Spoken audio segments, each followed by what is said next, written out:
Hola, ¿qué tal? Muy buenas tardes. Pues bienvenidas, bienvenidos a este tercer café filosófico del año, aquí en el Museo Nacional de la Acuarela. El día de hoy vamos a dialogar acerca de un tema que está bastante en boga, ¿no? Y que bueno, que definitivamente pues sí que nos convoca y nos apremia a pensarlo en conjunto, a dialogarlo, obviamente, con quienes están aquí presentes, y esperamos en la medida de lo posible pues que también quienes puedan ver esta grabación, ¿no? en tiempo diferido, en otro momento, a través de las redes sociales del museo, pues que suscite algún interés y por supuesto que puedan plantear preguntas, generar algún comentario que nos vendría muy bien, ¿no? Y bueno, en esta ocasión pues estamos en la mesa mi queridísimo amigo Pollux, profesor de la Facultad de Filosofía y Letras de la UNAM, del Colegio de Pedagogía y también de la FES Aragón. Un extraordinario pensador, teórico de la educación, gran conocedor de la historia de la educación en este país, y bueno, es un privilegio poder estar con él. Ya nos has acompañado en otros cafés filosóficos, querido Pollux, y bueno, pues en esta ocasión estamos pues dialogando acerca, o vamos a dialogar acerca de la inteligencia artificial. Fíjate, querido Pollux, que yo he tenido una cierta inquietud en relación con el tema de la inteligencia artificial. A lo mejor por acá podríamos empezar a platicar. Curiosamente, mi primer problema es con el término mismo de inteligencia para inteligencia artificial. De hecho, un poco provocadoramente, el título de esta sesión del café era inteligencia y inteligencia artificial, ¿no? E inteligencia artificial. Y mi reparo tiene que ver con si de veras podemos llamar de inteligencia la inteligencia artificial, ¿no?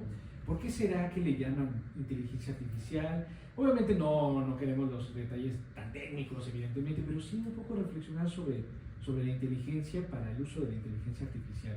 Desde el punto de vista de las ciencias de la educación, de la pedagogía, por ejemplo, ¿tú cómo verías estas cosas? ¿Cómo cuestionar, ¿no? esta idea de inteligencia y la inteligencia artificial? ¿Cómo la ves? Pues muy buenas tardes, agradezco mucho la invitación, el honor es para mí estar por acá en esta mesa. Y respecto al terreno educativo, habría que preguntarnos, por ejemplo, quiénes están hablando sobre inteligencia artificial. Vemos por ahí en internet un par de charlas patrocinadas por el Banco BBVA, por ejemplo, en el que ya a partir de ahí podemos preguntarnos a quién le interesa hablar de inteligencia artificial. Y aquí va una muy breve anécdota. El año pasado, cuando a los estudiantes se les pregunta, estudiantes de pedagogía míos, por un concepto de inteligencia, en sus trabajos traen, al menos eran 5 de un grupo de 27, exactamente el mismo concepto de inteligencia, lo cual eso ya nos hace dudar de qué tipo de inteligencia está detrás de los que hicieron ese trabajo, pero pusieron como referencia Iberdrola, ¿no? Es decir, ¿a quién también le interesa que se hable de inteligencia artificial? Y ahí tenemos también un problema interesante, ¿no? Se nos ha dicho, ¿no? Se nos ha preguntado qué es la inteligencia dentro de este núcleo de la inteligencia artificial, porque aquí habría dos polos. Uno de ellos, un poco más apegado a Howard Gardner, ¿no? Que la inteligencia sería una toma de decisiones efectiva, ¿no? Eficaz. La resolución de problemas, que por cierto está muy cercana al concepto de competencias. Recordaremos que uno de los autores de ello, Perrenot, decía que las competencias son la resolución de problemas en función de la utilización adecuada de recursos, ¿no? Y tenemos una compatibilidad entre la inteligencia y las competencias, parecería que es una efectividad elevada de las competencias de una persona. Ese concepto está bastante contagiado por el ambiente empresarial, del cual por cierto ya se ha hablado en las sesiones de inteligencia artificial ChatGPT, ¿no? Que tuvieron por acá. Esa sería como una beta, ¿no? La otra, que es por la que pienso que podríamos tener muchísimo en común, es desde autores a los cuales tiene que ver más bien con la comprensión. Y aquí quisiera recordar a un experto, un filósofo estadounidense, Nick Bostrom, el que dice que por inteligencia artificial habría que entenderse como una tecnología que tiene cuyo fin la mecanización de la inteligencia, ¿no? Aquí habría que preguntarse dónde están los límites de la imitación, porque se supone que la inteligencia artificial estaría creada, casi diríamos, a imagen y semejanza de la inteligencia humana, ¿no? Entonces, evidentemente que hay aquí incluso fantasías de creador y creaciones, ¿no?, detrás de ella. En el terreno educativo, hay problemas con nuestros estudiantes respecto al uso de pero no limitamos aquí a ChatGPT, ¿no? Porque pues algo de lo que nos muestran Nick Bostrom, por ejemplo, es que pues cuando queremos llegar a un lugar utilizamos justamente un GPS, ¿no?, un sistema de navegación. Quienes tienen a su Alexa, quienes tienen a Siri, es decir, las tenemos cerca, las tenemos cotidianamente, y ya que manejan grandes datos de información, grandes bancos de información, eso tiene, digamos, una implicación directa dentro de la educación, ¿no? Que como les decía luego a los estudiantes, hay un problema enorme cuando les decimos no utilicen inteligencia artificial, ¿no? Porque en realidad ya pertenece a nosotros, ya está por acá, y el negarlo pues hace más bien que se genere morbo, ¿no? Entonces ese sería, digamos, un primer acercamiento. Si consideramos la inteligencia desde la raíz intelligere, tomar decisiones, pero con base en el uso de la comprensión, ¿no? La comprensión, que es captar el sentido, ¿no? Habría que preguntarse si un sistema mecanizado puede captar el sentido, ¿no? El sentido, ese sería algo con lo cual para mí sería inherente a un concepto de inteligencia, es captar el sentido de algo, ¿no? Y bueno, ese sería otro punto, otra manera de poder entablar este diálogo contigo, Carlos, ¿no? O sea, podría entonces un instrumento mecanizado a imitación de la inteligencia humana captar el sentido de alguna actividad, ¿no? Porque son tres, digamos, son estos tres ámbitos en los que podríamos encontrar entonces esta inteligencia artificial, ¿no? Una entendida como una toma de decisiones centrada en el nivel práctico, otra que sería más bien centrada en la comprensión, y tal vez habría un punto intermedio que para mí todavía no sé si lo hemos encontrado o no, porque pues a mí me gustaría hablar sobre algo que casi no encontramos en los debates de inteligencia artificial, es el tipo de desigualdad social que pueden llegar a producir, porque si a algunos organismos internacionales les interesa hablar de tecnología, de inteligencia artificial, habría que preguntarse si dentro de nuestros contextos se puede generar este ambiente. Que además, en un artículo tuyo, Carlos, hablabas de todavía estamos en la etapa del furor. Todavía es el furor, todavía es la emoción exacerbada, ¿no? Por la utilización, por la familiarización con ello. Entonces yo vería ahí un primer acercamiento, ¿no? Muy bien, pues la verdad muy interesante este acercamiento, que además le has dado varias aristas, ¿no? O sea, sí, está el factor, digamos, de desigualdad social, está el factor también de políticas empresariales, por ejemplo, intereses capitalistas, podríamos llamarlos así, ¿no? O intereses lucrativos, sencillamente, ¿no? Obviamente en el terreno educativo, la emoción que puede suscitar entre los estudiantes, las estudiantes. O sea, hay varias vetas que evidentemente están presentes en este fenómeno, ¿no? Sí, y fíjate que a mí me ha interesado el tema de inteligencia artificial, aparte de todos estos aspectos que tú has muy bien enunciado, porque también me intriga un poco que haya una cierta idea, más o menos general, según la cual la inteligencia artificial en algún sentido imita la inteligencia humana, ¿no? Pues claro, una pregunta que uno se puede hacer es de ver cómo funciona nuestra inteligencia, como para que digamos que efectivamente la inteligencia artificial es imitación nuestra. Y claro, cuando uno rastrea un poquito de la historia de la inteligencia artificial, bueno, pues obviamente se va encontrando uno con básicamente proyectos que a principios del siglo pasado, siglo XX, eran desarrollos computacionales, ¿no? Evidentemente, digamos, estructurados a través de códigos algorítmicos, ¿no? Hoy también está de moda lo algorítmico, ¿no? Y claro, un poco parecería que la creencia era que la inteligencia humana era algo así como un proceso en donde uno recolecta datos, información como de afuera, eso que llaman de pronto en informática los inputs, o sea, literalmente la capacidad de que algo sea colocado adentro, ¿verdad? Se procesa y entonces se generan determinados comportamientos, ¿no? O sea, parecería que en lo más elemental eso es la inteligencia, ¿no? Y una computadora en sus elementos más básicos, primitivos, incipientes, pues parece que hace eso, ¿no? Le cargas información, procesa y genera un resultado, digamos, ofrece una respuesta, ¿no? Entonces dice, claro, esa es la base del lenguaje, del pensamiento, de la interacción, y bueno, esto se ha ido complejizando evidentemente y nos da la pauta para creer que estamos imitando la inteligencia humana. Y en alguna otra ocasión con un amigo que también de hecho es parte de este café filosófico y no nos pudo acompañar, pero le interesan mucho estos temas, a ver si luego hacemos otra sesión con él, Jesús Jason, ¿no?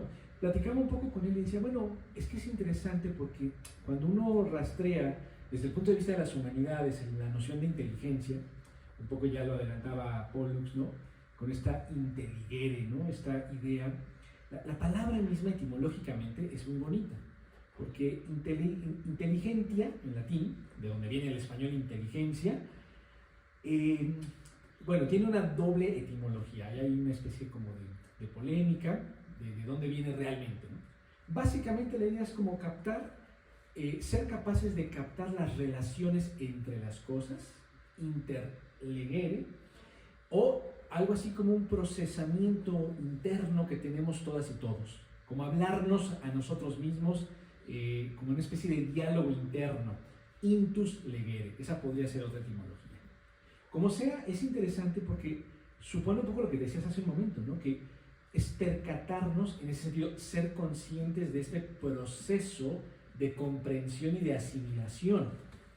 Y en esa medida juega todo un papel muy relevante la dinámica interna de la mente humana para poder hablar propiamente dicho de inteligencia. Y esa dinámica es la que, a mi juicio, en rigor no se ha logrado, y no estoy seguro de que algún día se logre replicar automáticamente y artificialmente.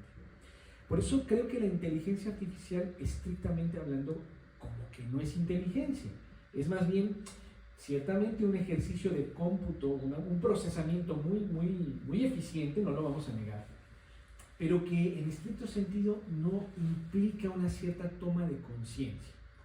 Es decir, estas inteligencias artificiales que ahora incluso ya tienen nombre, ¿no? Alexa, Siri, por cierto, unas colegas, conocí a algunas colegas filósofas e ingenieras que llamaban la atención también desde el punto de vista de género, ¿no? Qué curioso que las inteligencias artificiales sean mujeres sobre todo, ¿no? ¿Por qué no son varones? ¿No? Eso es interesante, también es un poco para ponernos a pensar, ¿no? Y en esa medida, pues claro, ahí está toda esta discusión acerca de también roles de género, ¿no? Bueno, esa inteligencia es un gran procesador, con muchas utilidades, pero me pregunto si realmente es la inteligencia humana. Creo que no, esa es mi perspectiva, pero bueno, está abierto. No sé si alguien del público quisiera comentar algo también. Por favor, okay. primero. Ok, vale, entonces les pasamos para que se integren al diálogo.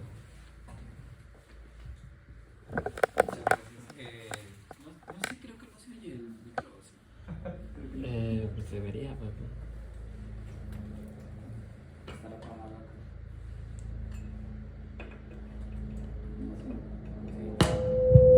Ahí. No. Acá. Ahí está, ahí sí ya soy muy bien. Bueno, ahorita que estabas hablando, Carlos Pons, muchas gracias por las reflexiones. Me parece que habría que pensar el término de inteligencia artificial porque eso que estaban apuntando los dos me resuena más a lo que Marcuse le llamaba razón instrumental, ¿no? Y de hecho la razón instrumental de Marcuse es una razón, digamos, que está deshumanizada, ¿no? Al final se termina deshumanizando. Y esta razón instrumental podríamos pensarla como la causa, por ejemplo, de que alguien con mucho conocimiento de ingeniería pueda desarrollar una cámara de gas para matar al mayor número de personas en el menor tiempo posible y con los recursos mínimos. La administración de la muerte en los campos de concentración tiene que ver con la razón instrumental. Y creo que uno de los peligros, y que incluso los mismos creadores de las inteligencias artificiales se han percatado, es que esta razón instrumental artificial podría derivar en nuevas formas de dominio, de supresión, incluso de extinción, ¿no?, de lo humano.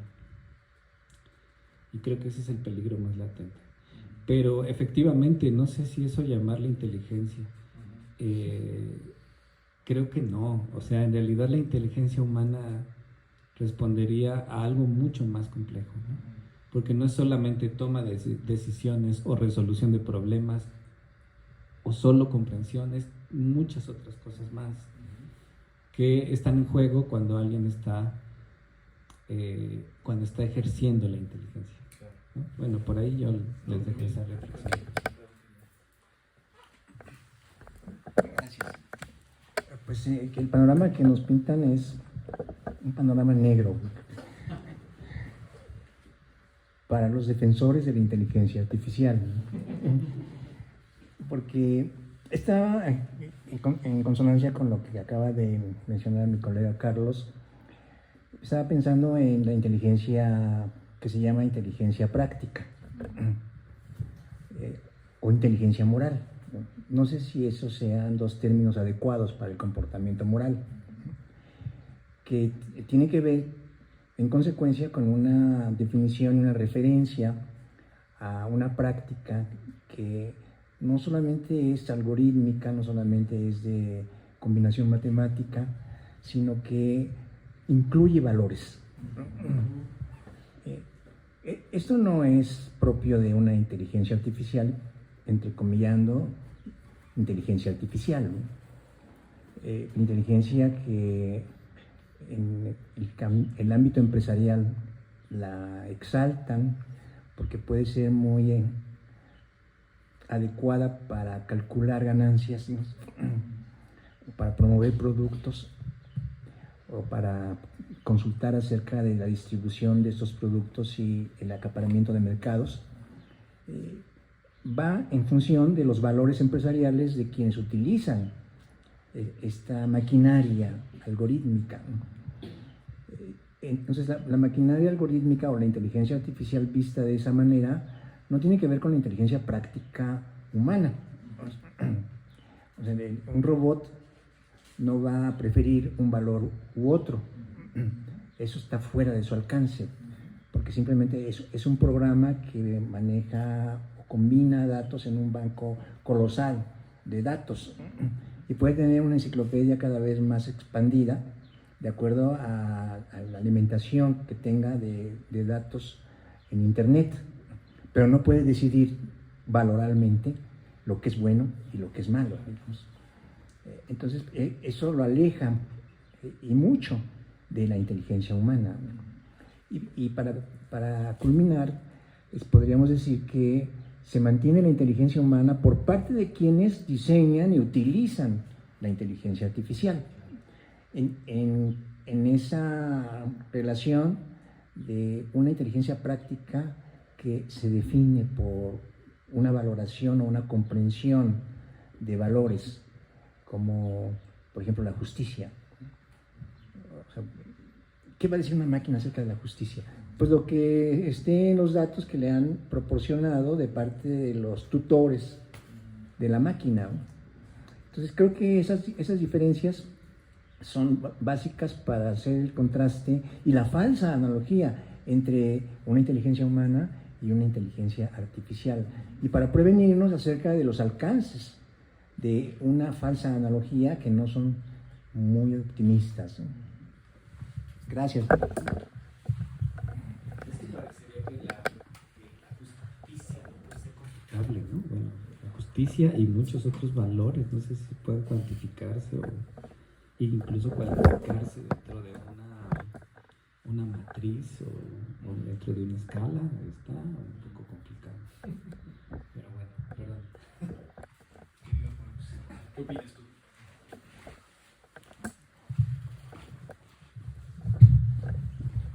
Uno de los grandes peligros de la inteligencia artificial es el contacto con la dimensión moral, puesto que aquí habríamos que añadir otra variable.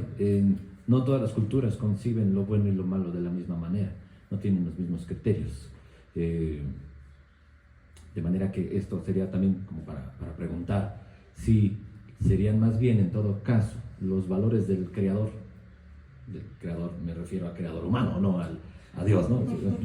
Sí, aunque por eso les decía que había una suerte de fantasía también, de realización del creador en el creado, que si quieren podemos recorrer estos caminos de la literatura, ¿no? En Frankenstein, el moderno Prometeo, puesto que ahí podríamos ver incluso un primer efecto destructivo, ¿no? Pesimista, ¿no? Porque si somos pesimistas sobre la inteligencia artificial, yo no sé si seamos los primeros. Parecería que habría un pesimismo ya anclado, una tradición anclada en esto, sobre todo cuando se piensan en estas utopías negativas, ¿no? En las que a mí se me viene a la mente, por ejemplo, de Francis Bacon, La Nueva Atlántida. No sé si eso podría ser un primer escenario de inteligencia artificial, porque Francis Bacon era un amante de la tecnología del siglo XVI.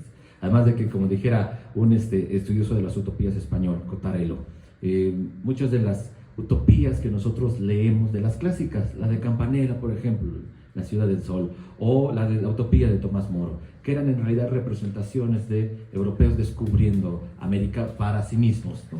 Entonces, este paraíso descubierto, en el caso de Francis Bacon, es la única utopía en donde gobierna eso que Carlos había dicho de la razón instrumental, puesto que la casa de Salomón es un mundo de aparatos creados para satisfacer necesidades que reducen el esfuerzo y que en realidad optimizan la conducta humana.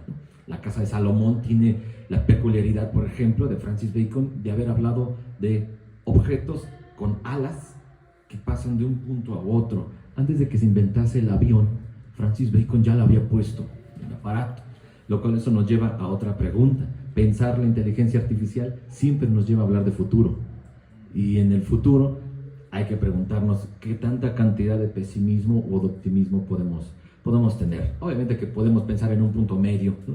Hay un punto medio sano de optimismo y pesimismo, pero ya que estamos adoptando una faceta pesimista, ¿no? Habría que preguntarse si esta inteligencia artificial contribuiría también a una fantasía del empresariado de querer sustituir a sus empleados humanos para que fuese más bien un empleado perfecto, un empleado ideal, una empresa en la que no hay faltas, en las que no hay problemas, en las que no hay conflictos, en las que ni siquiera hay necesidad de estar vigilando al personal, y todo sería una mecanización perfecta de la vida. O sea, esto es una fantasía, esto es una utopía para los que dirían, esa es la estrategia perfecta para destruir los sindicatos, esa es la estrategia perfecta para destruir los recursos humanos, ¿no? Porque en realidad ya no sería recursos humanos, ¿no? Sería recursos artificiales, recursos maquinales, ¿no? Ya sería una dinámica totalmente distinta, ¿no? Entonces, no sé si quisiéramos, pasamos contigo, Carlos, o tenemos, no sé, más manos levantadas, o... Sí, en esto que dicen que la inteligencia artificial...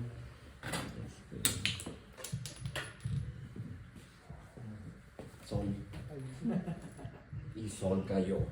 Sí, en esto lo que menciona de que la inteligencia artificial se asemeja a la inteligencia humana, o sea, y hablando ahorita de tiempos, o sea, quiere decir que en el presente la humanidad ya no es inteligente. O sea, ¿qué está pasando con esto de que estamos diciendo este pesimismo que tenemos nosotros a futuro? Pero si le decimos a una inteligencia artificial, hazme una imagen del futuro, ¿cómo la pone? ¿No?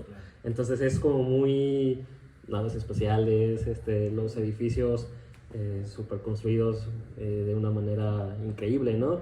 Y lo que dices ahorita, como la mecanización de las cosas, nos lleva a otro bonito tema que tuvimos aquí, que es el burnout, ¿no? O sea, ¿qué pasa ahora con la inteligencia de los humanos, ¿no? O sea, ya solo vamos a aprender y apagar. O sea, lo único inteligente que podríamos tener ahorita es Siri, por favor, cuéntame un chiste, ¿no? O sea, ya ni siquiera es la creatividad, ya ni siquiera es esto, nada más es llegar y voy a apagar tantito la luz.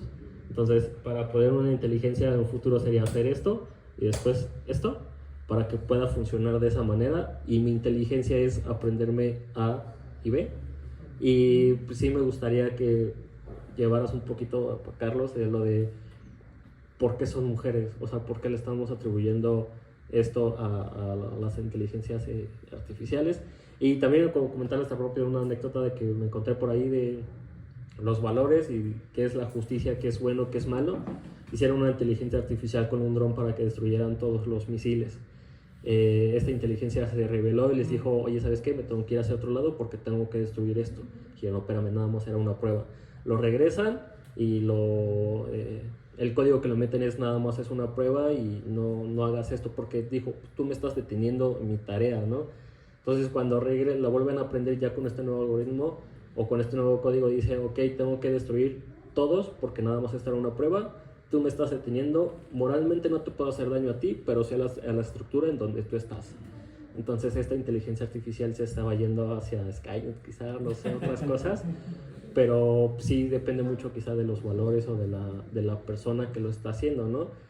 Y pues no sé si ya sea buen momento para meter legislaciones de la inteligencia artificial, tiene que tener algún examen psicométrico para poder que haga las cosas como bien, ¿no?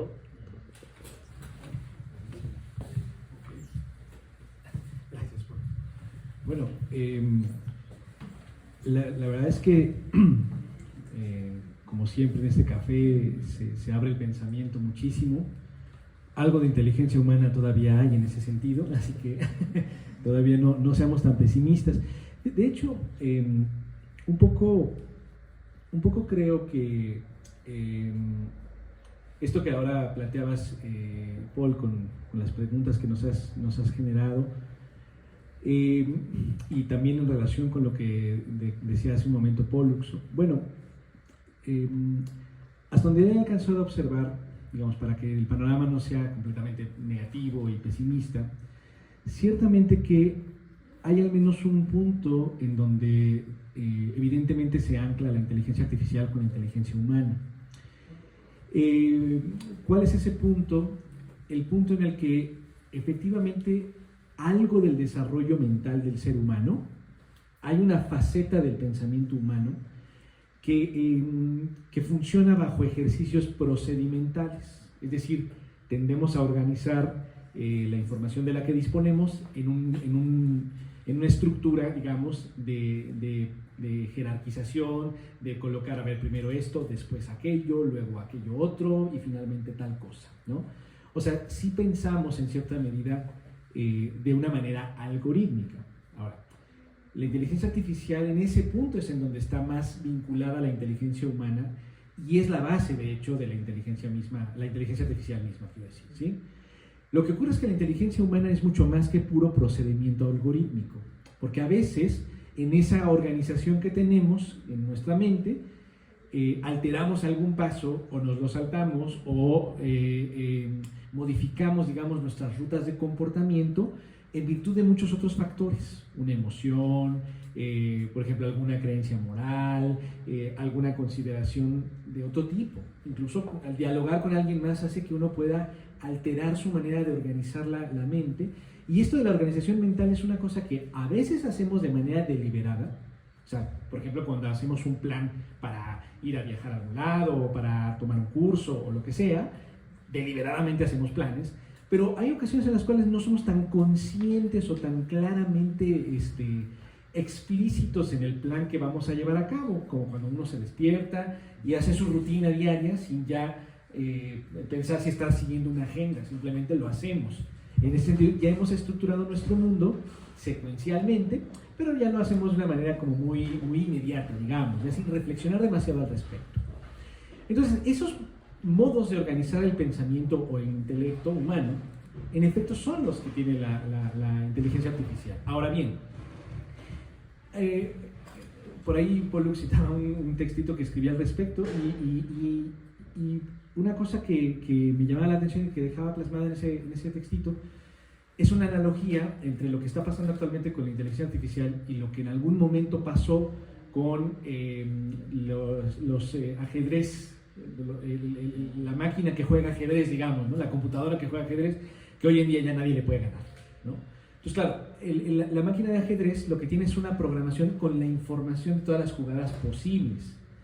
Y claro, cuando una persona juega contra todas las posibilidades de juego, pues claramente está en desventaja. Entonces, eso es, creo, lo que nos está pasando con la inteligencia artificial en su conjunto. Es decir, la inteligencia artificial es una programación que podemos observar en aparatos específicos, pero que se nutre fundamentalmente de la Internet, y la Internet cuenta además con toda la gran cantidad de información de la que hemos sido capaces los seres humanos de producir.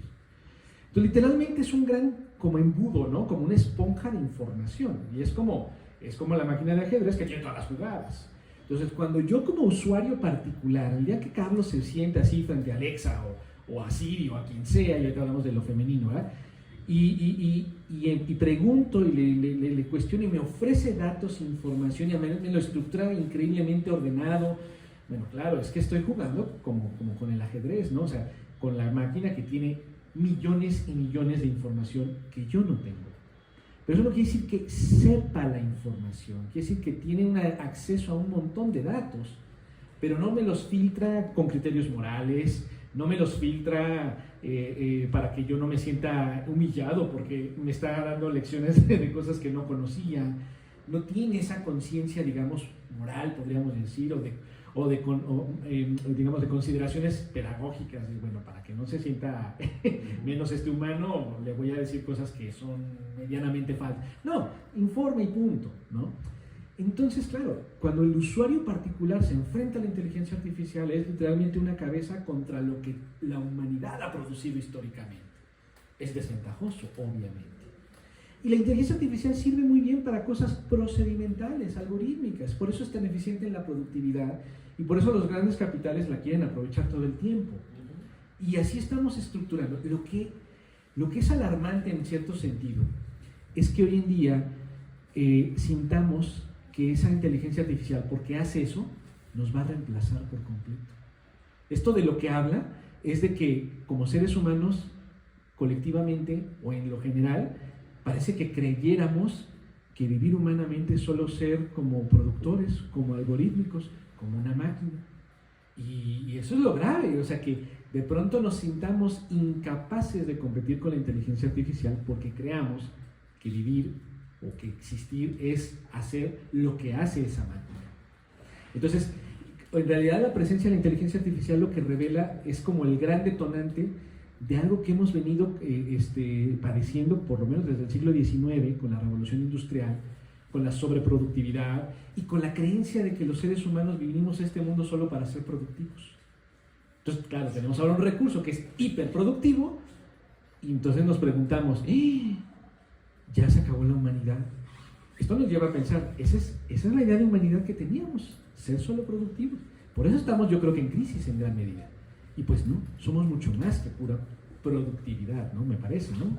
Y en ese sentido, bueno, y ya por último lo que decía Paul, ¿no? La pregunta es, bueno, ¿y por qué serán mujeres? Dicen los psicólogos, porque obviamente también hay cosas de psicología para ver cómo debe engancharnos el aparato a los usuarios. Y dicen, bueno, lo que pasa es que, y son estudios que supuestamente han hecho hasta casi de laboratorio, según los cuales el timbre de voz masculino suele ser más agresivo, o sea, no en el sentido que te ofenda ni nada, sino que lo siente uno más intimidante que el timbre de voz femenino. Y hay un montón de teorías psicológicas al respecto, ¿no? Desde que, claro, como por ejemplo uno es más afín a la madre que al padre, ¿no? Que el timbre de voz de las mujeres, algunos han estudiado hasta la voz en términos de decibeles, ¿no? Son decibeles un poquito más agudos, por lo tanto más cálidos, digamos, para el oír. Entonces emplean ese tipo de justificaciones para determinar que Alexa, Siri y cualquier otra inteligencia artificial tenga una voz femenina y no una masculina, para sentirse más en confianza.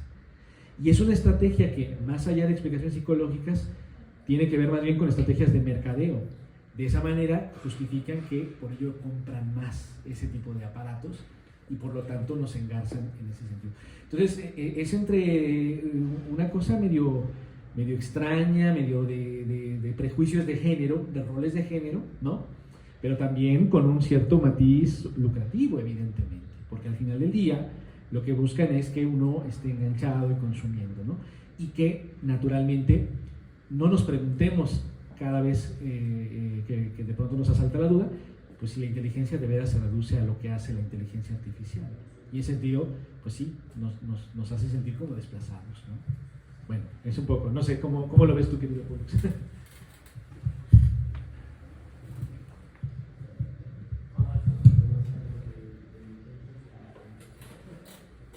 Yo me sigo aferrando al pesimismo, porque sí hay un horizonte de deshumanización en tanto no queden las reglas claras de la interacción con la inteligencia artificial. Hay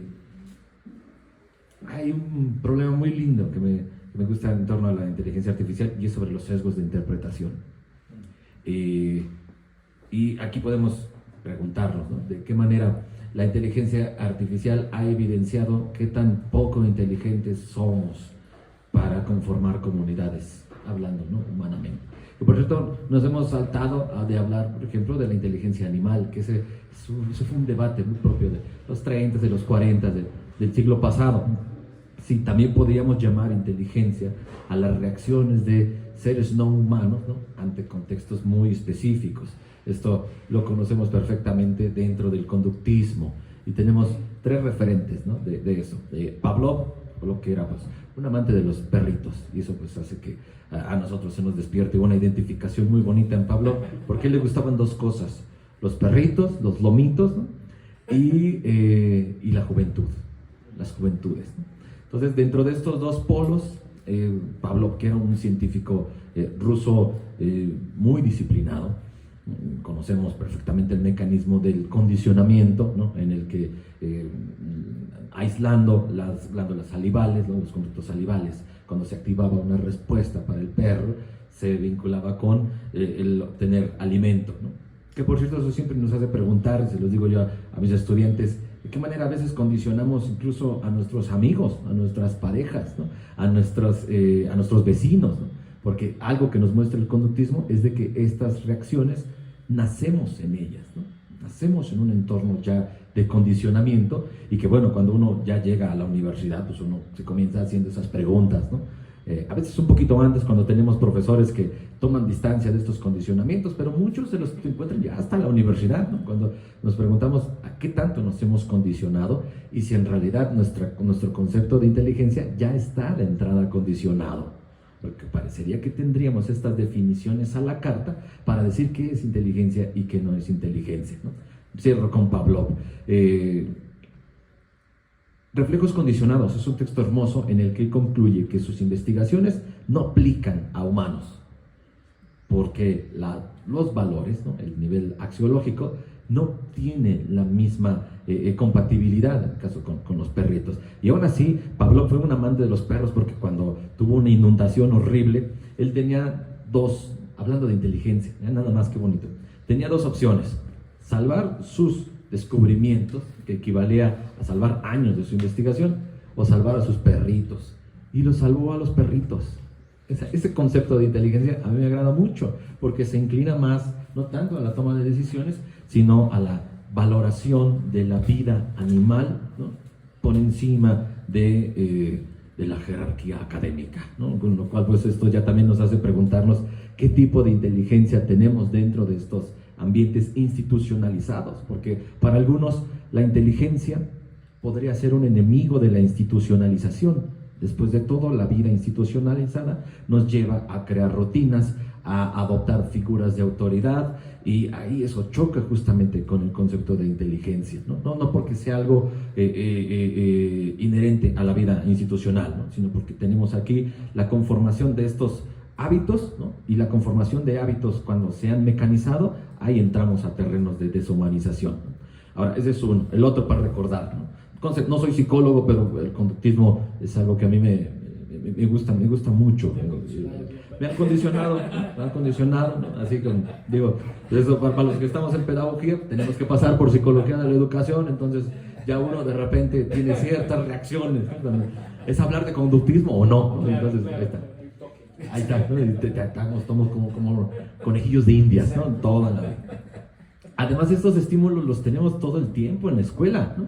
Profesores que dan estas notas, alumnos que necesitan tener este reconocimiento y que se sienten a veces en una tensión terrible cuando no tienen la calificación esperada, ¿no? Y hablando de estas diferencias de contexto, ¿no? No es lo mismo tener una calificación dentro de carreras como medicina a pedagogía, ¿no? Porque a veces en pedagogía, a los que no sepan, somos medio bonachones. Hay profesores, sobre todo ya de unos años para acá, que dicen, bueno, creo que me voy a ver muy rudo contigo, no sé si el 9 sea una calificación adecuada, ¿no? Cosa que acá la tradición es antigua. Samuel Ramos, por ejemplo, él decía que ponía 10 a todos, ¿no? O sea, ahí está, para que vean que no es reciente, ¿no? Pero hay espacios, sobre todo vinculados al área 1 y al área 2, en donde es prácticamente imposible a veces sacar un 6 o un 7, con lo que significan estas calificaciones y estas formas de aprobación y de búsqueda de la aprobación, ¿no? Respecto al concepto de inteligencia, ¿no? Pero regresando a lo del conductismo, ya con eso cierro. Otro de los conductistas, Watson, cuyo experimento sobre el pequeño Albert nos lleva siempre a preguntar sobre los benditos límites éticos, ¿no?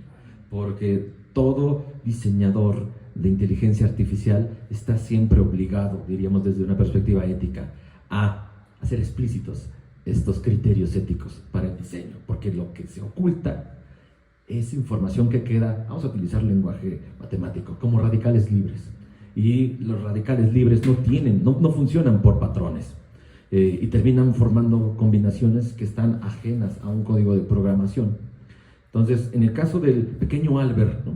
Que por cierto, eso forma a veces parte de un mito dentro de la psicología, porque no se sabe qué pasó con él, hay diferentes historias, se quedó traumado, pues se suicidó, hay diferentes facetas de esto, ¿no? Pero el punto es que provocar ciertos traumas o ciertas situaciones traumáticas en seres humanos hizo preguntarse por los límites de la experimentación humana, algo que nos conecta directamente con la creación de las cámaras de gas, ¿no?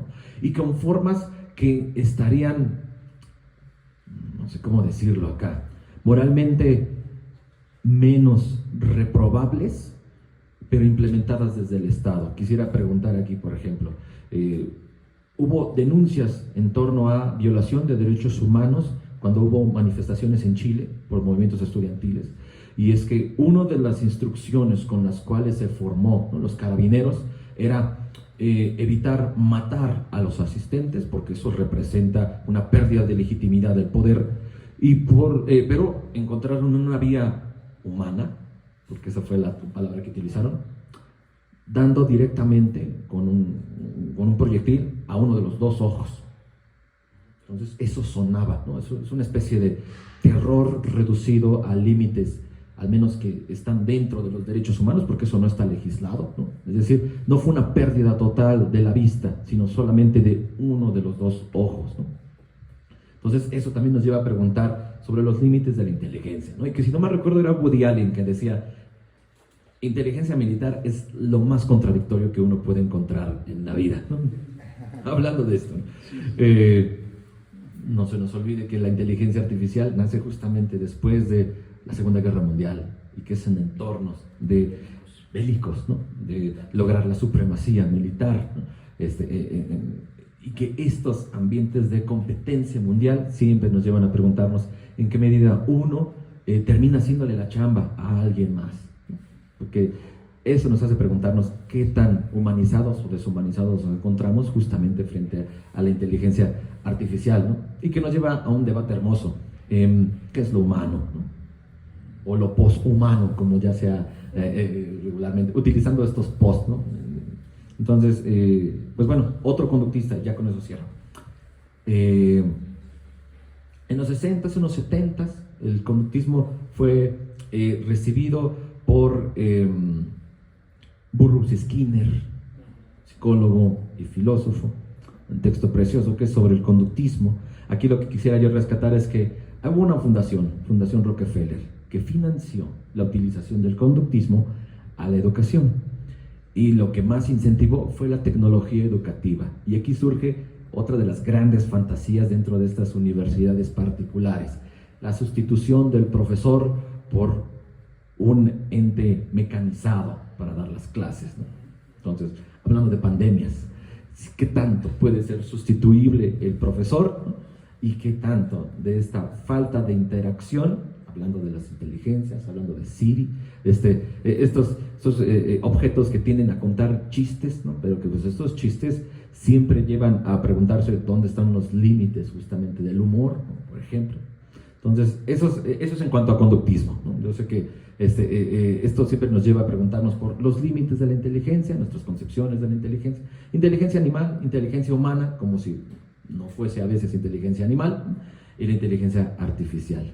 No sé si quisiéramos dar una ronda de preguntas. Quisiera comentar algo. Carlos.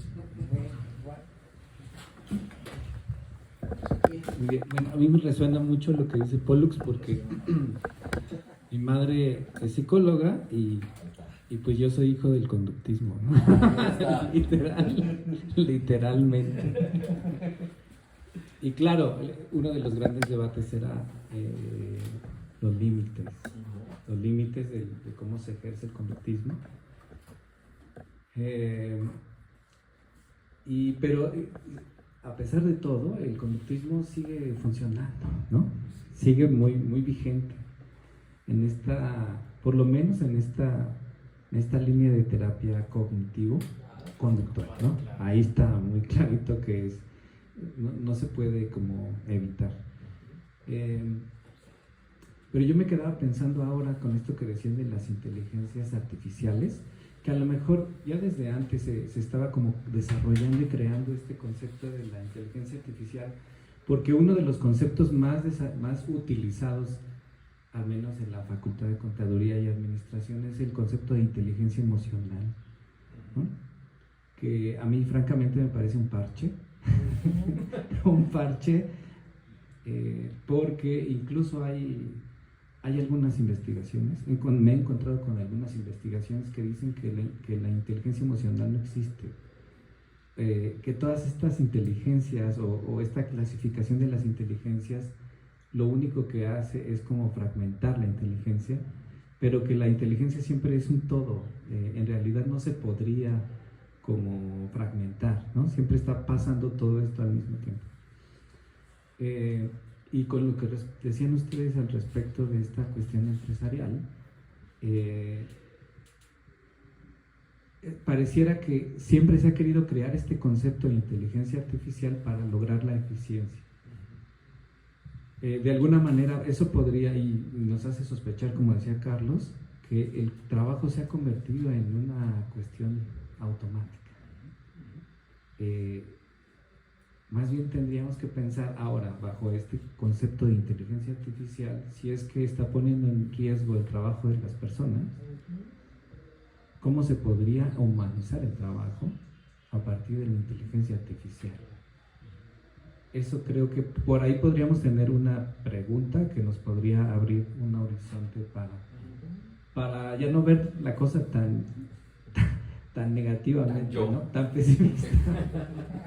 Tan conductista. Bueno, yo considero que la inteligencia artificial no necesariamente nos tiene que llevar a pensar exclusivamente en escenarios muy pesimistas. Podemos encontrar un balance entre el pesimismo y el optimismo. Por ejemplo, hace rato mencionaban sobre Waze. Waze es una inteligencia finalmente artificial, pero utilizarlo en exceso nos lleva un tanto a tener una pereza mental. Por ejemplo, yo recuerdo que mi papá conoce casi cada calle de la ciudad porque todo el tiempo manejó en la ciudad y antes existía una guía roja, por ejemplo, y se tenían que memorizar. y ahora uno quiere ir de un punto A a un punto B, mete la indicación en Waze y va siguiendo lo que sea que delimite. Entonces eso nos hace perder nuestro propio criterio de, y si me voy por esta calle, y si descubro qué hay hacia acá, o sea, vamos ya siguiendo instrucciones y eso nos lleva a que nuestra mente trabaje menos. O por ejemplo, si necesito entregar una tarea y se me olvidó y es un domingo en la noche y ya nada más le digo a ChatGPT, hazme este ensayo, pues voy a cumplir, pero finalmente me generé más pereza mental. Entonces sí tiene un aspecto malo el uso de las inteligencias, incluso en algunos trabajos, por ejemplo, trabajos donde el humano pueda ser desplazado, pero no creo que esto esté del todo mal. Por ejemplo, hay trabajos mecanizados que podrían desaparecer, pero si finalmente logramos que todo ese tipo de trabajos mecanizados sean sustituidos por máquinas, nosotros como seres humanos tendríamos más tiempo de hacer actividades humanas,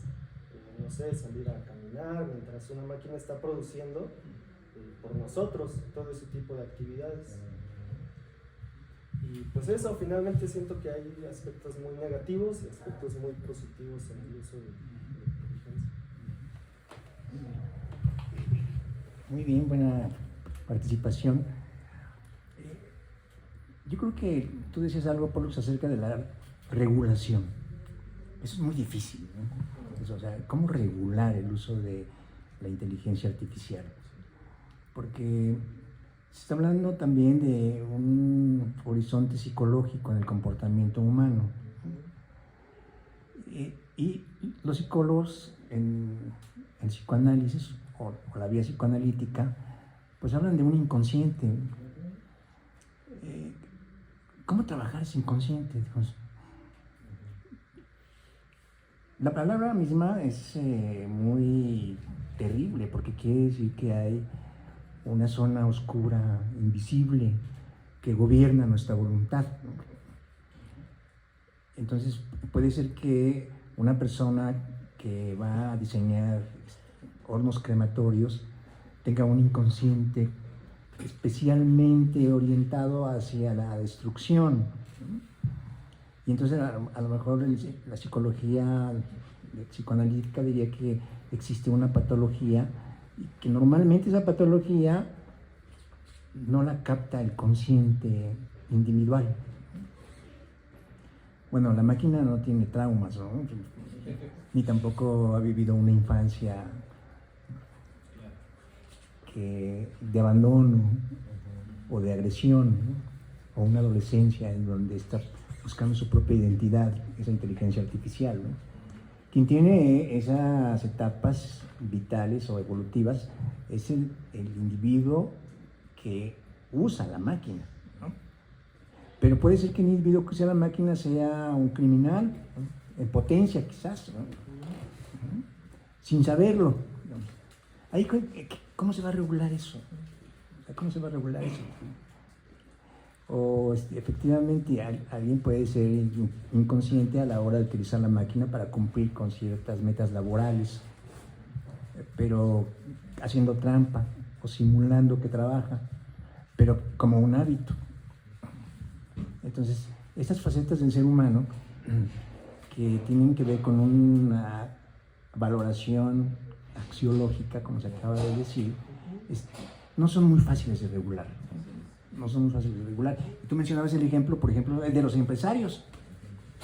O sea, el empresario va cumpliendo con su fin, ¿verdad? Va siguiendo su ruta, que es la ganancia, la manutención de su fortuna, ¿no? La gestión de todo lo que implique un trabajo para beneficio de la empresa. Esa es su meta, esa es su orientación.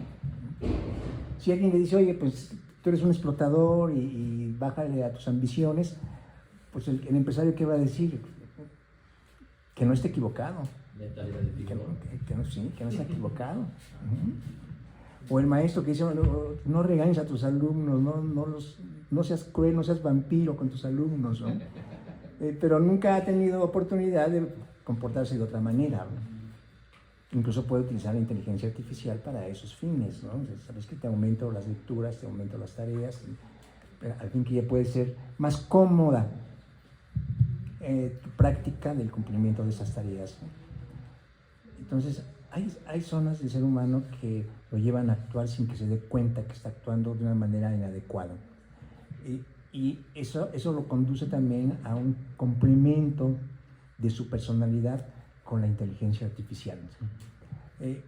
No sé si eso se puede regular, no creo, a lo mejor tendría que ir al psicoanálisis, al terapeuta, con todo y máquina que está utilizando como inteligencia artificial, psicoanalízalos tanto a la máquina como a mí, porque ya soy una especie de simbiosis. Adelante, por favor. Gracias. Bueno, algunos breves comentarios. Primero, yo he leído que en diversas partes del mundo hay una preocupación por regular la inteligencia artificial, establecer leyes, ¿no? Para que se haga buen uso de esa inteligencia artificial. Hace poco vi un artículo en el periódico donde había una queja de editores o de asociación de autores, algo así, ¿no? Donde decía que se está utilizando la inteligencia artificial para editar libros, ¿no? Pero el problema es que la inteligencia artificial no reconoce los derechos de autor. Ajá. Sí, fue un desplegado que salió aquí, me parece, en el periódico Reforma, y entonces hay una inquietud, pues, por muchos sectores, ¿no? y en diversas partes del mundo, para establecer claramente las reglas que se deben seguir, ¿no? Para el buen uso de esa inteligencia artificial. Es un comentario. El segundo es, hablando de inteligencia artificial, como decía el compañero del Waze, que se utiliza mucho para la navegación, y del guía Roji que existía antes. Bueno, yo les quiero comentar una anécdota. Cuando yo llegué a la Ciudad de México, pues no conocía nada, ¿sí? Y efectivamente me sirvió muchísimo la guía Roji. Yo siempre circulaba, no tenía automóvil, iba a los camiones, iba con el guía Roji y decía, ¿por dónde va pasando? Voy por esta, voy por Avenida Cuauhtémoc, ya llegué, ¿no? A tal lugar. Y entonces, de esa manera aprendía el conocimiento de la ciudad, pero no solamente utilizaba ese instrumento, sino también me compré una brújula, porque yo quería entender hacia dónde iba, ¿no? Entonces llevaba la guía Roji y entonces llevaba la brújula. Ok, ahorita voy hacia el sur, ¿no? Y ahora voy hacia el oriente, ¿no? El oriente es donde sale el sol, entonces voy de aquel lado, decía, ¿no? Y así siempre me estaba orientando hacia qué rumbo iba yo circulando, ¿no? A través de los camiones. Y luego también, no solamente tomaba el camión para ir de un lado para otro, sino que me subía a un camión únicamente por conocer. Y entonces, hasta que terminara en la ruta, iba yo aprendiendo por dónde iba circulando, ¿sí? Y luego tomaba el camión de regreso, de nuevo, para ir aprendiendo únicamente de la ciudad, ¿sí? Por dónde circular, cuáles son las calles, Oriente Poniente, Insurgente Sur, por ejemplo, es la más grande de la Ciudad de México, ¿no? Que atraviesa y tiene una orientación de norte a sur, ¿sí? Eso para mí era muy importante saberlo, ¿no? El viaducto Piedad es de Oriente Poniente, ¿no? Es como la cruz, ¿no? De la ciudad, que divide los puntos cardinales, ¿no? Y tan es así que a veces lo tomaba a cualquier hora, y una vez tomé un camión que iba hacia la colonia Olivar del Conde o Alfonso XIII, y resulta que ya no había camiones de regreso. Entonces, y como no tenía yo dinero, era pobre en aquel entonces, bajé caminando. Yo vivía en Tacubaya. Bajé caminando desde Alfonso XIII o Olivar del Conde hasta Revolución, y Revolución caminando hasta Tacubaya, ¿no? Entonces, en otra ocasión me pasó que me quedé dormido, tomé el tranvía que iba a Ciudad Universitaria, ¿no? Y llegué a la terminal y dije, bueno, voy a esperar a que salga el otro. Me dijeron, ya no hay tranvías, ¿no? Ya no hay de regreso. Entonces, otra vez, Ciudad Universitaria, caminando hasta Tacubaya. De esa manera también aprendí y conocí la Ciudad de México, ¿no? Gracias. Bueno, ahorita Carlos mencionaba que cómo se humanizaba un poquito más la inteligencia artificial, creo yo con la inteligencia emocional, o sea, porque a dónde nos lleva todo esto, pues al reconocimiento quizá del ser, del cuerpo, de todo esto, ¿no? O sea, porque si hablamos un poquito sobre el regreso al tema del burnout, ¿qué es lo que está pasando con estos trabajadores? Obviamente tienen un sentido de depresión que es quizá tristeza o quizá otro tipo de cosas, ¿no?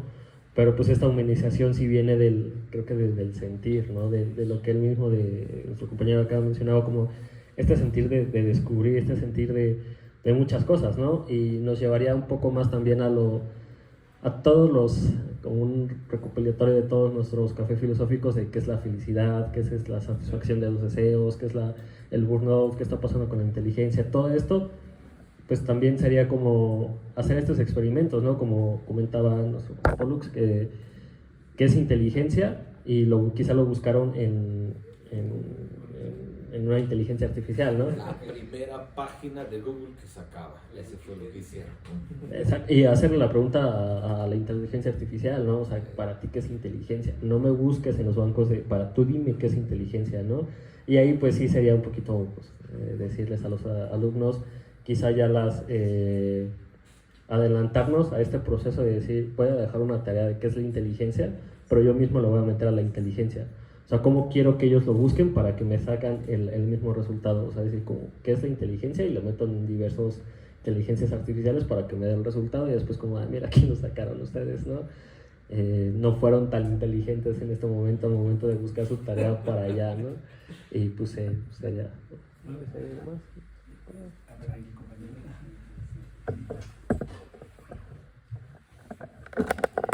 Pues yo quería decir que igual, pues creo que hasta para una vez fuimos a una conferencia y nos explicaron hay una que se llama Midjourney que genera imágenes, todo lo que le pongas te genera la imagen que es, ¿no? Y pues eso hay todo un dilema de que puede pues a reemplazar al arte, o bueno, hasta qué nivel lo puedas hacer. Pero bueno, por ejemplo, ese señor nos explicó que hasta para tú que te genera una imagen de buena calidad, no le pones una oración muy sencilla, sino tienes que saber cómo decirle y tú también tienes que tener una parte de inteligencia de cómo usarlo. Pero bueno, aún así, pues yo creo que en estos tiempos, por ejemplo, si ahorita yo no sé, me pierdo y me voy caminando a Tacubaya, pues puede ser peligroso, ¿no? Ahorita los tiempos han cambiado y creo que pues a veces, pues al final todas las cosas que tenemos aquí en la vida es para hacernos más fácil todo, porque no estamos parados, ¿no? Estamos fácil de estar sentados. Y pues ya eso sería todo. Yo quería participar diciendo que creo que es más importante responsabilizar a las personas por cómo usan las cosas, porque finalmente es una herramienta y sigue órdenes. Entonces, depende de nosotros qué uso le estamos dando.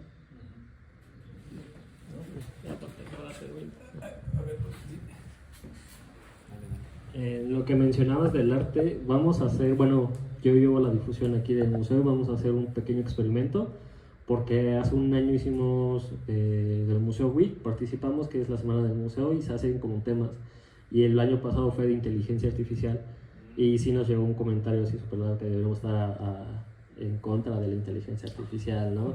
Así como ustedes como artistas tienen que hacer esto y eso. Y también los debatimos, ¿eso lo podemos utilizar como bocetaje o de qué manera lo vamos a utilizar? Y ya haciendo un experimento para que no nos ataquen en redes sociales, lo que voy a hacer es darle la misma instrucción a un artista y a la inteligencia artificial para hacer la comparativa de lo que se está pasando, ¿no? Sí, y ahí otra vez involucra la inteligencia emocional, ¿no? O sea, el artista en qué punto de su vida está para poder hacer lo que se nos está requiriendo, y la inteligencia artificial en qué punto de versión está para que pueda hacer lo que nosotros estamos solicitando. Entonces, pues por ahí chequen las redes de lo que vamos a hacer de este experimento.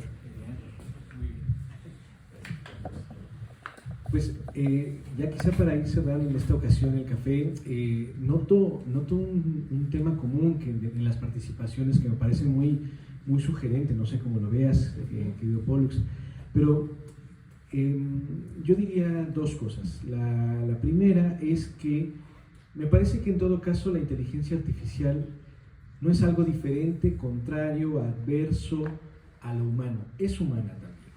Pero, ¿a qué me refiero? Pues está nutrida con todo lo que los seres humanos hemos desarrollado, representado, generado. O sea, los datos de la inteligencia artificial son de los seres humanos. Y en esa medida, su madre nutricia, vaya, ¿sí? Pues es la humanidad. Entonces, ahí tenemos algo que decir. Ahora, creo que también hay algo interesante que ha salido a colación. Nos lo decía nuestro compañero, bueno, hay lo positivo y lo negativo, la regulación que mencionaba José Alfredo, el cómo se movía literalmente, ¿no? En la ciudad, nuestro colega también, pero también lo que decían por acá, ¿no?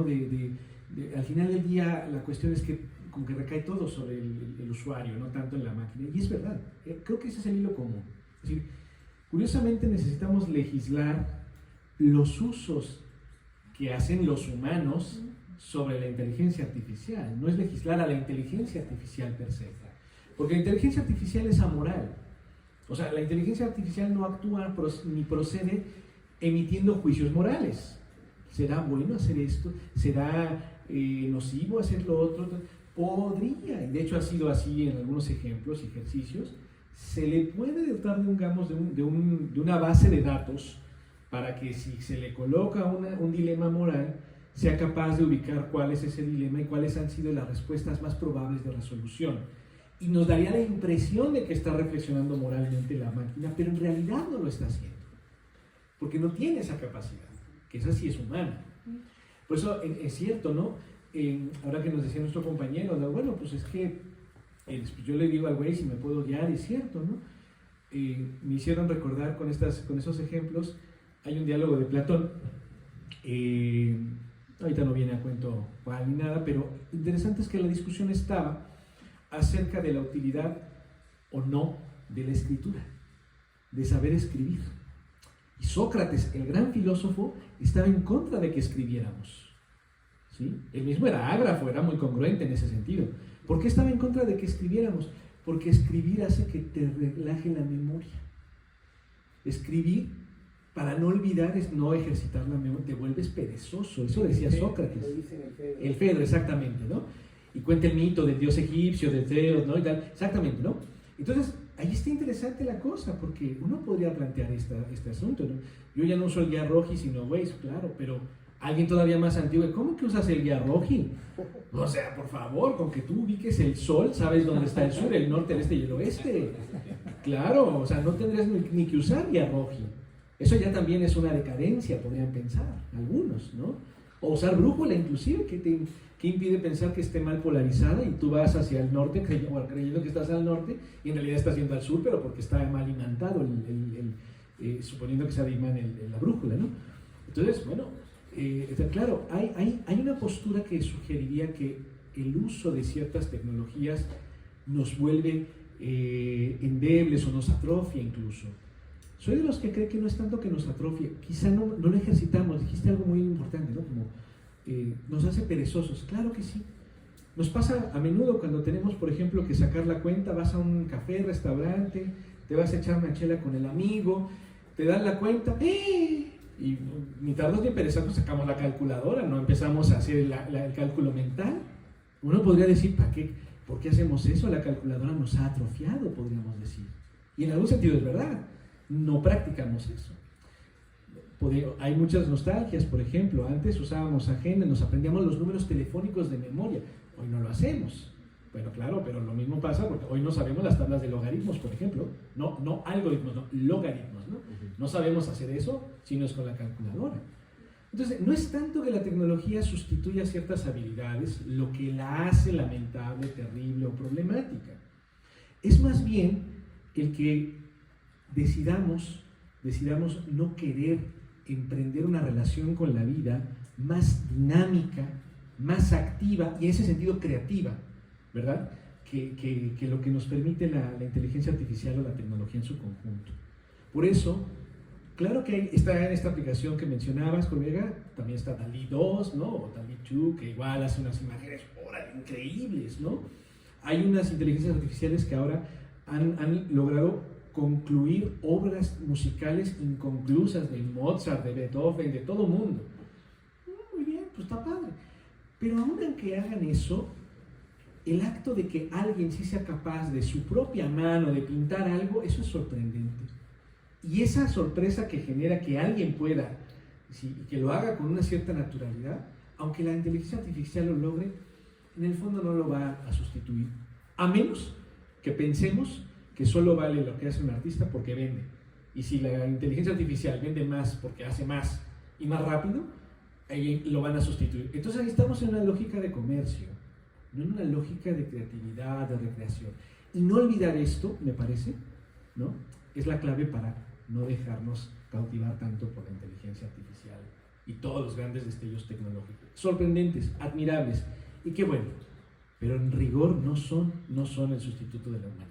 Eso creo que podríamos decir. Bueno, no sé, Paulus, tú quisieras decir algo para ya cerrar también. Claro que sí. Primero, comentar que para quienes tuvimos un padre que tenía un guía rojo y esa era la única herramienta para transitar fuera de la Ciudad de México, en mi caso fue extraordinario porque hablando de cómo es que esta tecnología, que por cierto muchos de nuestro auditorio ahorita ya ni siquiera sabe que es un guía rojo, ¿no? Una guía de orientación, ¿no? Es una guía de orientación a través de las vialidades. Son mapas. Son mapas, ¿no? Entonces, yo recuerdo que algo de lo que hacía mi padre después de los viajes era hacer dos cosas. Uno, hacer anotaciones con lápiz cuando había una ruta que estaba detenida o en construcción o que había un camino más rápido. Es decir, esta tecnología había una suerte de apropiación, que ese sería el siguiente paso para la inteligencia artificial, de qué manera esta se debe de concebir como perfeccionable, porque habría una suerte, miren, yo no sé si esta palabra tal vez me la voy a inventar, no sé si es una suerte de equivofobia, miedo al error, ¿no? Puesto que la intención de la implementación de la inteligencia artificial es siempre reducir los errores humanos, ¿no? Hay preguntas que se lanzan públicamente diciendo, ¿preferirías que si tuvieses la oportunidad y, paréntesis, el alcance económico para ello, que fuese un médico humano o un médico de inteligencia artificial quien te realizase una operación quirúrgica? Entonces, aquí, eso, si no me recuerdo, era una investigación de Cristian Alonso. Decía que el 89% de los entrevistados decían inteligencia artificial, porque se reduce drásticamente el nivel de equivocaciones, ¿no? Entonces, no tenemos aquí ningún médico cirujano para poder hacer una defensa al sentido artesanal de la medicina, sobre todo de las operaciones quirúrgicas, porque sabemos muy bien dentro de este ámbito, ¿no? En el que se requiere una técnica, un cuidado, una precisión, ¿no? en el uso del instrumental, pero también un ejercicio muy importante de la memoria, ¿no? Puesto que también nuestros amigos médicos tienen una gran capacidad para almacenar un montón de información, ¿no? Entonces ese es uno respecto al guía rojo. Y hay otro detalle muy lindo, porque pues es algo que se me quedó impregnado. Detrás del guía rojo, sobre todo en las últimas ediciones, estoy hablando de finales de los 90, principios de los 2000, habían unas rutas recomendadas. Y dentro de estas rutas recomendadas, cuando mi papá me decía, mira, ¿qué notas en todas ellas? ¿No? Yo no notaba absolutamente nada, por supuesto. Pero me decía, siempre te mandan por la de cuota. Hablando de este guía rojo, porque eso implicaba preguntarse por los sesgos que conlleva crear guía rojo. Ahora, ya cerrando mi participación respecto al psicoanálisis, porque nos decía el profesor Torres, ¿no? Parece muy difícil, casi imposible encontrar estos resquicios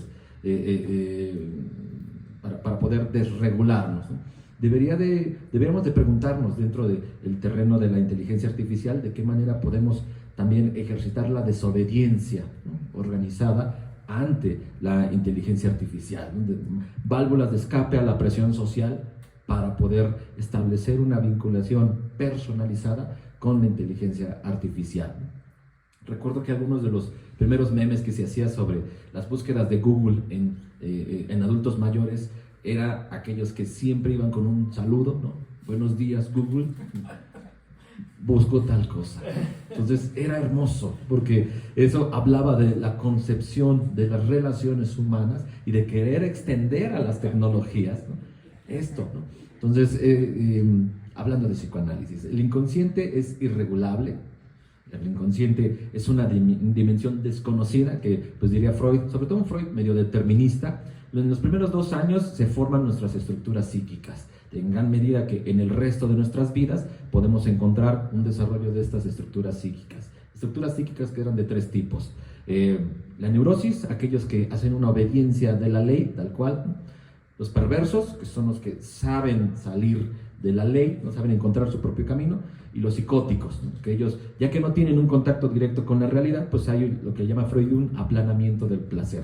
Entonces, en función de estas 3 estructuras, podríamos decir que habría también 3 tipos de inteligencia.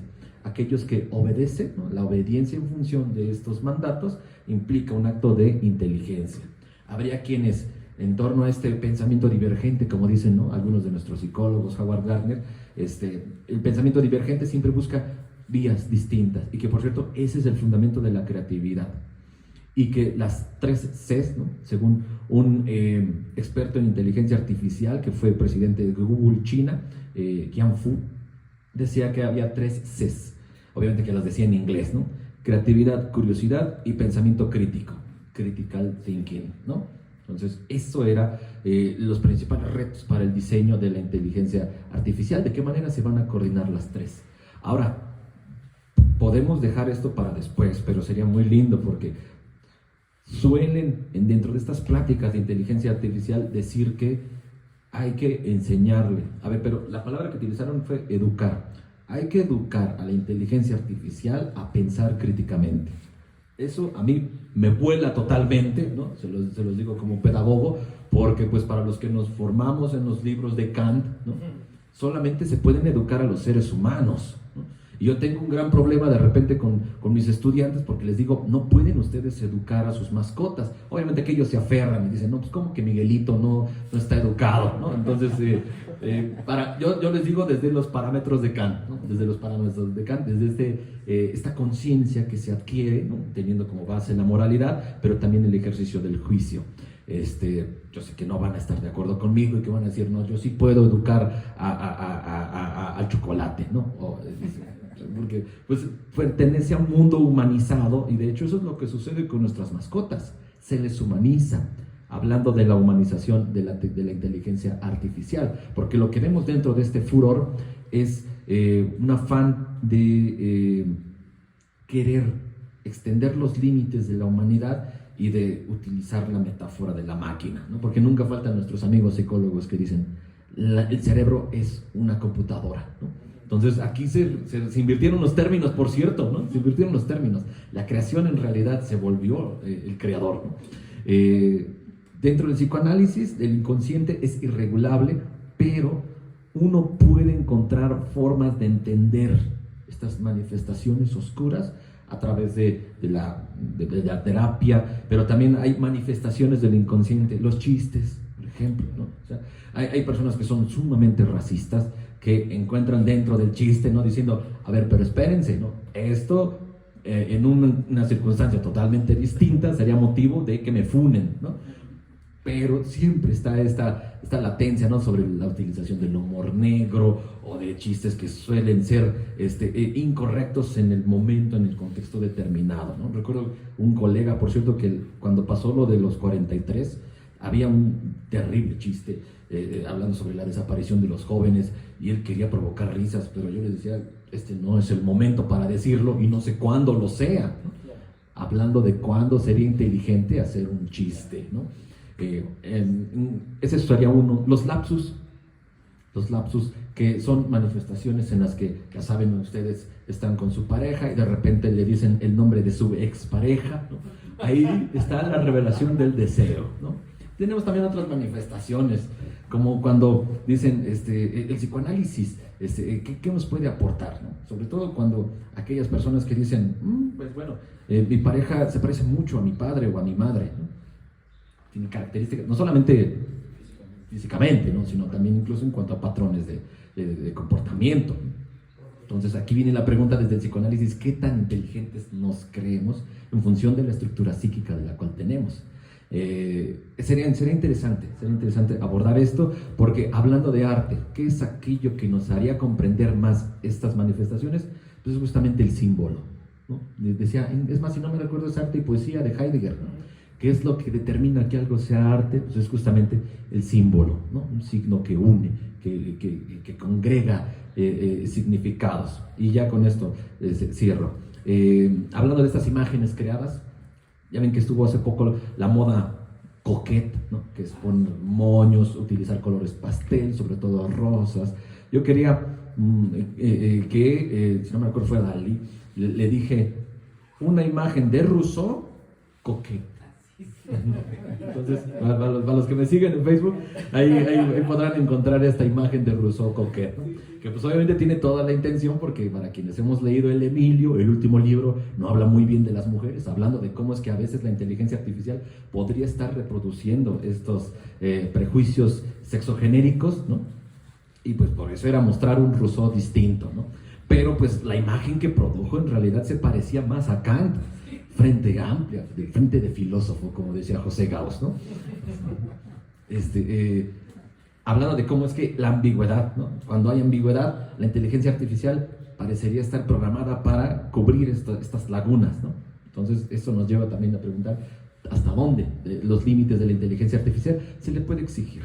Entonces, ya con eso, pues, también quería prácticamente cerrar con esto, y que habría que estar atentos con la utilización de la inteligencia artificial, porque en tiempos electorales y sobre todo cuando se proponen nuevas adecuaciones a la educación, ya saben cómo son nuestros amigos panistas, ¿no? Todo se resuelve con tecno, como dijera Vicente Fox, ¿no? No nos referimos al género musical, obviamente, sino más bien a que todo se resuelve con tecnología, con computadoras. Entonces, así como tuvimos una enciclomedia, así como tuvimos tablets, quién sabe si el día de mañana la panacea para llevar a cabo una reforma educativa, ¿no? Totalmente ultraconservadora, sea la implementación de la inteligencia artificial. Y bueno, no sé si quisiéramos cerrar con ello, dar otra pauta. Pues, yo creo que vamos a ir cerrando, colegas, y en efecto, pues como verán, es un tema amplísimo, no se acaba naturalmente, hay mucho que decir, hay mucho que seguir pensando. Creo que tenemos bastante inteligencia para seguirlo haciendo, además. Artificial. Y artificial también, sin duda. No, pero en realidad yo creo que ciertamente hay algo de lo que decía Pollux que rescataría muchísimo. Lo dijiste de pasada e implícitamente, me parece. El error humano hace que nuestra inteligencia sea tan peculiar. Y la inteligencia artificial no tiene eso, no sabe errar y no sabe que está errando, a menos de que le digas, y tampoco tiene una conciencia clara de que erró, sabe que no tuvo datos o la respuesta